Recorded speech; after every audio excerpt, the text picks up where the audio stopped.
போதைப்பொருள் விழிப்புணர்வு. மதிப்பிற்குரிய தலைமை ஆசிரியர் அவர்களுக்கும் ஆசிரிய பெருமக்களுக்கும் என் அன்பு நண்பர்களுக்கும் இனிய வணக்கம். இன்று நான் பேசவிருக்கும் தலைப்பு போதைப்பொருள் விழிப்புணர்வு ஆகும்.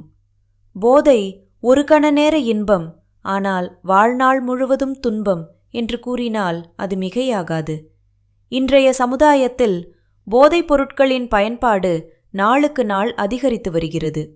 குறிப்பாக இளைஞர்கள் மற்றும் மாணவர்கள் இதன் பிடியில் சிக்குவது மிகவும் கவலைக்குரிய விஷயமாகும். ஆர்வம், நண்பர்களின் தவறான தூண்டுதல், மன அழுத்தம் மற்றும் தவறான பழக்க வழக்கங்கள் ஆகியவை போதைப் பொருட்களை நோக்கி இளைஞர்களை இழுத்துச் செல்கின்றன. போதைப் பொருட்கள் மனிதனின் உடலையும் மனதையும் கடுமையாக பாதிக்கின்றன. அவை நினைவாற்றலை குறைக்கின்றன, உடல் நலத்தை சீர்குலைக்கின்றன, குடும்ப அமைதியை அழிக்கின்றன. பலர் கல்வியையும் வேலையையும் வாழ்க்கையின் இலக்குகளையும் இழக்கின்றனர்.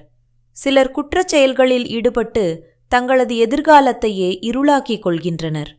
ஒரு மனிதன் போதைக்கு அடிமையானால் அவன் மட்டுமல்ல, அவனது குடும்பமும் சமுதாயமும் பாதிக்கப்படுகின்றன.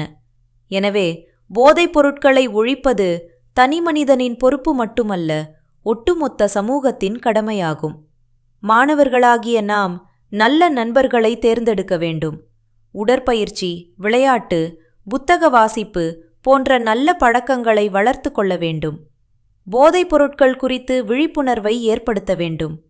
இல்லை என்று தைரியமாக சொல்லும் மனப்பக்குவத்தை வளர்த்து கொள்ள வேண்டும்.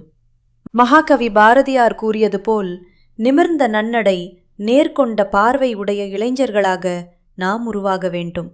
நமது கனவுகளையும் இலக்குகளையும் அடைய போதைப் பொருட்களிலிருந்து விலகி ஆரோக்கியமான வாழ்க்கையை தேர்ந்தெடுக்க வேண்டும்.